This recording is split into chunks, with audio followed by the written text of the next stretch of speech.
નમસ્કાર મિત્રો, દેશ અને દુનિયાના સૌથી મોટા સમાચારમાં આપનું સ્વાગત છે. તો આજના તાજા સમાચાર મેળવવા માટે વિડીયોને અંત સુધી જોતા રહો અને આવા જ દરરોજના સમાચાર સૌથી પહેલા મેળવવા માટે આ ચેનલને સબસ્ક્રાઇબ કરવાનું ના ભૂલતા. તો મિત્રો, આજના પ્રથમ સમાચાર વિશે વાત કરીએ તો ગુજરાત રાજ્યની અંદર ખેડૂતોના દેવા માફીની માંગ સાથે મોટું આંદોલન શરૂ થઈ ચૂક્યું છે.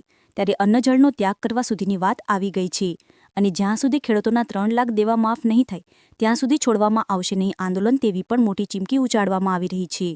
તેના માટે સરકાર હવે નમો લક્ષ્મી યોજના લઈને આવી રહી છે, જેમાં સરકાર 50,000 રૂપિયા સહાય દીકરીઓને ભણવા માટે આપશે. જ્યાં મિત્રો, દેશની દીકરીઓ ભણી ગણીને આગળ વધી શકે તે માટે પ્રધાનમંત્રી મોદીએ સ્ત્રી સાક્ષરતા અને કન્યાઓની કેળવણી માટે ભાર મૂક્યો છે અને નમો લક્ષ્મી યોજનાની જાહેરાત કરી છે.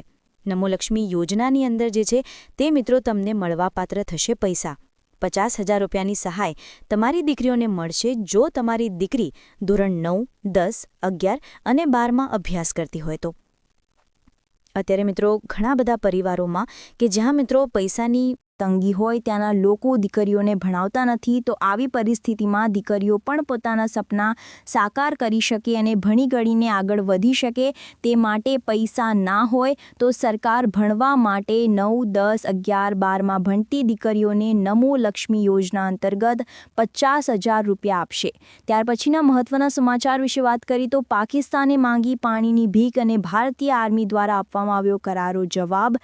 ત્યાંના વિશે વાત કરીએ તો મિત્રો, તમે જાણો છો કે છેલ્લા ઘણા બધા મહિનાથી ભારત અને પાકિસ્તાન વચ્ચેના સંબંધો જે છે તે બગડી રહ્યા છે.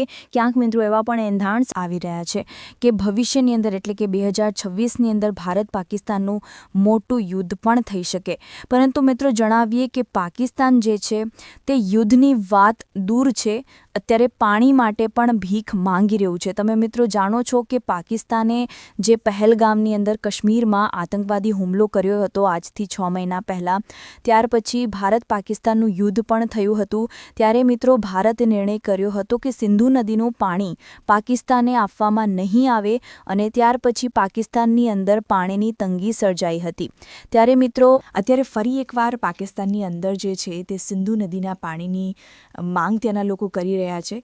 મિત્રો જણાવીએ, ભારતે સ્પષ્ટપણે કહી દીધું છે કે આતંકવાદનો નાશ ન થાય ત્યાં સુધી સિંધુ નદીનું પાણી જે છે તે આપવામાં નહીં આવે.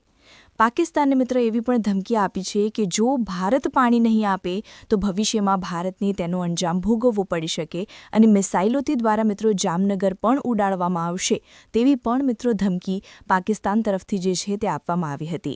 ત્યાર પછી સૌથી મોટા સમાચાર આવી રહ્યા છે, તો જો તમે ફોન વાપરો છો તો ખાસ જોઈ લેજો, કારણ કે તરત મોટા સમાચાર આવ્યા છે અને લોકોની જે સૌથી મોટી મુશ્કેલી હતી તેમાંથી રાહત મળી છે. જી હા મિત્રો, જો તમે ફોન વાપરો છો તો તમે જાણો છો કે છેલ્લા ઘણા બધા દિવસોથી એવા મેસેજો આવી રહ્યા છે કે જે મિત્રો તમને લૂંટી શકે. તો એવા મેસેજથી તમારે બચીને રહેવાનું હતું, પરંતુ હવે મિત્રો તમારે બચીને રહેવાની જરૂરિયાત નહીં પડે, કારણ કે તમારા ફોનની અંદર વોટ્સએપ ખુદ મિત્રો એક નવી પોલિસી લાવી રહ્યું છે. જી હા મિત્રો, જણાવી દઈએ તો જે લોકો ભણેલા નથી, જે બિચારા મિત્રો અભણ લોકો છે, તેમને કેટલાક મિત્રો કરગઠિયાઓ લૂંટતા હતા. ઓનલાઈન મિત્રો મેસેજના બહાને કરોડો રૂપિયા પડાવી લેવામાં આવતા હતા, છેતરવામાં આવતા હતા, બેંકમાંથી પૈસા ઉપાડી લેવામાં આવતા હતા.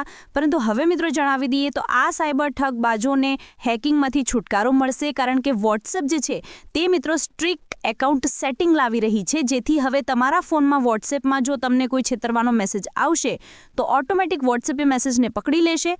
અભણ લોકો મિત્રો, અમુક એટલા લોકો છે કે જે ભણેલા નથી, તો અભણ લોકોને મિત્રો જે છેતરવાનું કામ ચાલતું હતું તો હવે મિત્રો તેમને મૂંઝાવાની જરૂરિયાત નથી, કારણ કે વોટ્સએપ જે છે તે હવે મિત્રો